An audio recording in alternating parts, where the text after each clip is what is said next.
ከህይወት የተማርኩት አንድ ትልቁ ሚስጥር ምንድነው? ዲሲፕሊን። ኦልዌይስ ዲሲፕሊን ዊንስ።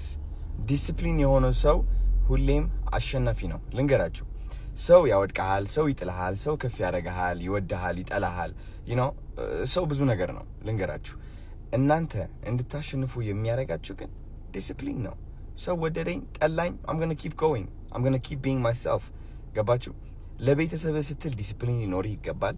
ከሁሉም በላይ ግን ለራስ ስትል ዲሲፕሊን ሊኖር ይገባል። because ዲሲፕሊን ነው ከአዘቅት የሚያወጣ፣ ማንም አይደለም ከአዘቅት የሚያወጣ። ዲሲፕሊን እራሱ ለስራ ያለ ታታሪነት መቀጠል እኔ አሁን ስሜቴ አይቆጣጠረኝም። ልንገራችሁ፣ አብዛኛው ጊዜ በጣም እንትን ሆናለሁ፣ ቻሌንጅ ሆናለሁ። የሆነ ስራ ጀምሬ ለማቋረጥ እደርሳለሁ፣ በጣም ስለሚከብደኝ ማለት ነው። በቃ አይምሮዬ ሊያቋርጠኝ ይሞክራል።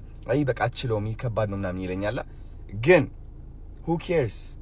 who cares? ዲሲፕሊን የኔ ዲሲፕሊን ነው እንዳሸንፍ የሚያግዘኝ at the end of the day.